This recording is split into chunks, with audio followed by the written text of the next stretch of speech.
నమస్తే. నమస్తే అన్న. ఏం పేరన్నా? విజయ్ కుమార్ రెడ్డి. ఏం చేస్తారన్నా? బిజినెస్ చేస్తా. ఏం బిజినెస్ అన్నా? Sports business. Sports business. ఎట్లా ఉంది సమ్మర్ కాబట్టి? పర్లేదన్న. పర్లేదు. ఏం లేదన్నా, పార్లమెంట్ ఎలక్షన్స్ అడవుడు స్టార్ట్ అయింది. కాంగ్రెస్, బీజేపీ, బీఆర్ఎస్ అన్ని సర్వం సిద్ధం చేస్తున్నాయి. దేశంలో ఎంపీ ఎలక్షన్స్ కాబట్టి అన్ని పార్టీలు కూడా సిద్ధం చేసుకుంటున్నాయి.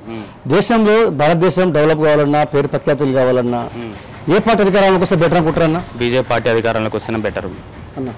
ఎందుకు బీజేపీ అధికారంలోకి? నరేంద్ర మోడీ అనే వ్యక్తి ఒక శక్తి. ఆయన అన్ని విధాలుగా కూడా భారతదేశాన్ని ఉన్న స్థానం నుంచి ఉన్నత స్థానానికి తీసుకెళ్లిన వ్యక్తి.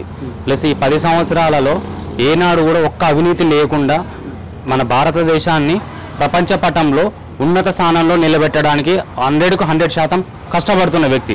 అతను 24/7 వర్క్ చేస్తూనే ఉంటాడు. అతను కేవలం భారతదేశంలో ఉన్న ప్రజల కొరకు మాత్రమే పనిచేస్తాడు. ఆయన కుటుంబ వారసత్వ రాజకీయాలు ప్రోత్సహించాడు, కుటుంబ రాజకీయాలు ప్రోత్సహించాడు. కేవలం అతనికి కావాల్సింది భారతదేశం అభివృద్ధి. భారతదేశంలో ఉన్న 140 కోట్ల జనాభా ప్రతి ఒక్కరు డెవలప్ కావాలి, ప్రతి ఒక్కరు ఆనందంగా అన్ని విధాలుగా కూడా మంచి పొజిషన్లో ఉండాలనే ప్రయత్నం చేస్తుంటాడు. ఆ ప్రయత్నం ఖచ్చితంగా సఫలీకృతం అవుతుంది. మళ్ళా 400+ సీట్లతోటి బీజేపీ 100% అధికారంలోకి వస్తుంది.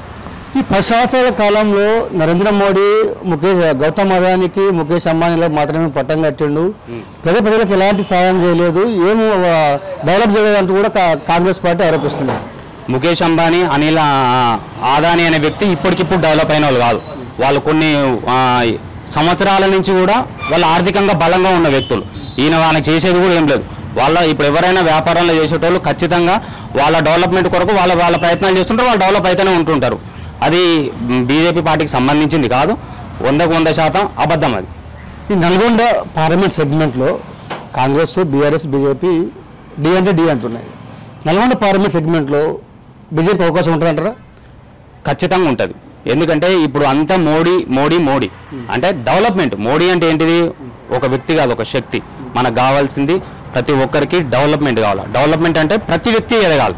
అంటే ఒక్కరి ఎదిగి డెవలప్మెంట్ అని కాదు.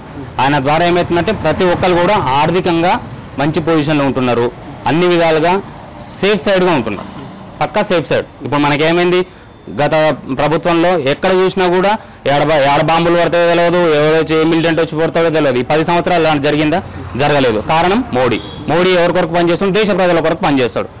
అందుకని ఖచ్చితంగా బీజేపీ గవర్నమెంట్ 400+ సీట్లతోటి 100% గెలుస్తుంది. ఓకే అన్న, థ్యాంక్ యూ అన్న.